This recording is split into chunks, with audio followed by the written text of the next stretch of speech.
La première bande-annonce de Thor 4 vient de sortir, l'occasion pour nous d'en faire une petite analyse plan par plan et d'en sortir quelques théories. C'est Marvelous, on vous en parle maintenant. La bande-annonce commence avec Thor qui court, donc ce qui semble être une prairie d'Asgard finalement. Donc on voit Thor petit, Thor jeune du coup, adolescent, donc qui a les comics, enfin le vêtement du comics, donc intéressant de le souligner. Et qui finit par le Thor d'aujourd'hui, donc quelque part je pense que ça renvoie à l'évolution du personnage, qui va être un des thèmes du coup du film. Donc voilà, Thor dans le feu, comme quoi il combat. On voit qu'il enterre un petit peu comment, Stormbreaker. Ça renvoie un petit peu ce plan, notamment avec le soleil, etc. Thor qui est assis. Ça renvoie un petit peu au côté paisible de Thanos après Avengers Infinity War, je trouve. Donc là, quelque part, on retrouve finalement un Thor qui est apaisé et qui va se recentrer sur lui-même.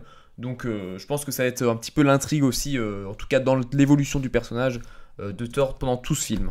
Donc Thor qui se rentraîne avec les chaînes, des chaînes assez grosses du coup, pour retrouver la forme tout simplement. À noter qu'il a une casquette le plus fort des Avengers, donc petite référence au mot de passe du coup dans le Quinjet de Tony Stark. Et là on voit un gros squelette, donc ce qui semble être un alien, donc on sait pas trop. Un gros squelette dans une espèce de grotte. Ça pourrait être un des dieux tués par Gore, le massacreur des dieux, donc qui va être l'antagoniste du film. Possiblement, je ne sais pas, mais c'est possiblement un dieu qui a été tué, du coup massacré par Gore.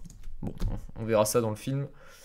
Là, le plan évidemment de Thor, du coup, on voit bien les Gardiens de la Galaxie dans le film. Je pense qu'ils seront pas là pendant très très longtemps. Et on voit du coup un petit peu le style Gardien de la Galaxie de Thor. Et qui retrouve une forme un petit peu costaud. Là, le deuxième plan, voilà, on voit Thor qui est pas dans la même tenue, donc je pense que ça se passe avant. Et là, on voit Thor qui finalement tourne le dos aux Gardiens de la Galaxie, donc comme si finalement il n'était pas vraiment dans les mêmes combats que les Gardiens. Donc les Gardiens s'en vont, donc je pense que ça sera plutôt au début du film. Et là, Thor reste avec Korg.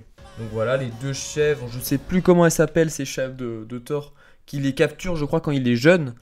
Et bref, ça devient ces deux chèvres, notamment quand il était jeune, en fait, qu'il n'avait pas le marteau Mjolnir. Il pouvait pas voler. Et du coup, il utilisait ces chèvres pour voler. Donc là, c'est deux chèvres, le bateau, qui renvoie aussi aux comics, d'ailleurs. Hein, dans les comics, c'est comme ça. Donc avec le bateau, là, un plan, donc je ne sais pas d'où ça peut être. Peut-être la ville de l'omnipotence, peut-être donc un endroit où tous les dieux se réunissent. Peut-être que ce serait un petit peu le Asgard olympien. Je sais pas. Notamment, ce qui me fait penser ça, c'est qu'on voit des étoiles un petit peu en bas à gauche qui semblent indiquer que la ville est en train de flotter finalement dans le ciel, un petit peu façon Asgard. Et ensuite, on va voir, donc, dans les plans d'après, qu'il y a Zeus et toute une assemblée qui ressemble à l'Olympe ou finalement une conférence des dieux. Donc, on va revenir à ça tout de suite. Là, il y a Thor qui embrasse une fille, donc je ne sais pas qui c'est du tout. Là, on voit une planète, ce qui pourrait être une planète dominée par Gore, donc où il construirait une bombe pour tuer tous les dieux. En tout cas, dans les comics, c'est comme ça. Donc, je sais pas si ça va être le cas là, mais ça m'étonnerait pas que ce soit une planète plutôt hostile du coup sur ce plan-là, en tout cas. Donc là, Thor, on peut voir qu'il utilise Stormbreaker finalement comme moteur en fait à son bateau finalement qui va invoquer le Bifrost avec Stormbreaker, donc ça c'est intéressant, avec Thor qui semble plutôt heureux. Et donc là voilà, c'est ce que je disais, c'est qu'il semble y avoir une assemblée de dieux, soit olympiens, soit vraiment c'est le Nexus des dieux, donc la ville de l'omnipotence où tous les dieux se réunissent, et là vraiment la foudre récupérée par ce qui semble être Zeus du coup, hein, donc c'est pour ça que je parlais de l'Olympe.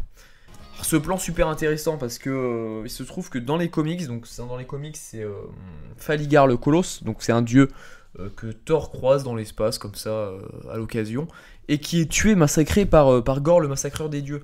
Donc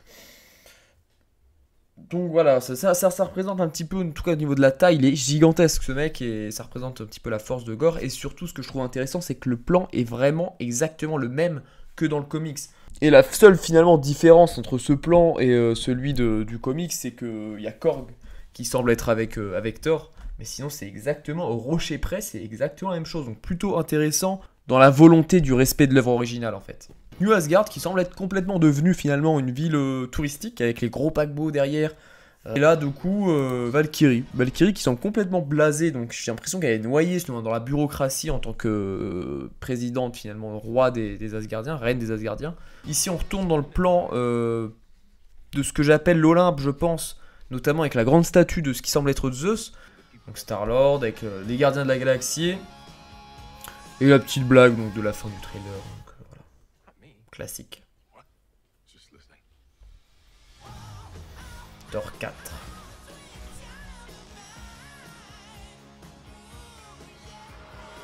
Et le marteau avec Thor qui semble être complètement choqué de ce qu'il voit. Donc avec la première apparence, le premier visuel de Jane Foster. Donc la nouvelle Thor, enfin en tout cas une nouvelle Thor, qui chope le marteau. Donc si on reste bien sur le marteau, on peut voir que ce marteau-là, donc ce Mjolnir, est brisé. Donc est-ce que c'est le marteau que Thor a perdu, le Mjolnir que Hela a cassé?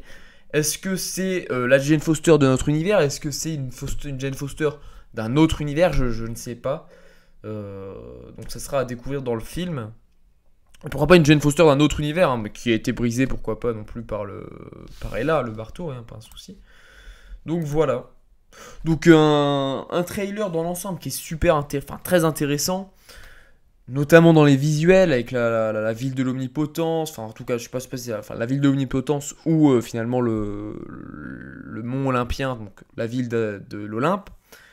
Des visuels intéressants notamment avec la planète au début où Thor semble se reposer. On voit les gardiens de la galaxie, même si je pense qu'ils seront là pas très longtemps, donc à voir. Donc la bande-annonce du film qui sort en juillet 2022, donc dans très peu de temps. On verra bientôt si quelle place va prendre le multivers dans ce film, notamment avec Jane Foster. Est-ce que c'est la nôtre, est-ce que c'est pas la nôtre? Pourquoi pas les variantes de Thor. Faut savoir donc dans le comics d'origine, on a un jeune Thor, notre Thor actuel, et Old Thor, donc le Thor qui ressemble carrément finalement au père de tout, donc qui devient le père de tout d'Asgard, donc le Old Thor qui prend la relève d'Odin, qui vont affronter Gore ensemble. Donc est-ce que le multivers aura vraiment une place dans ce film? Certainement, je pense.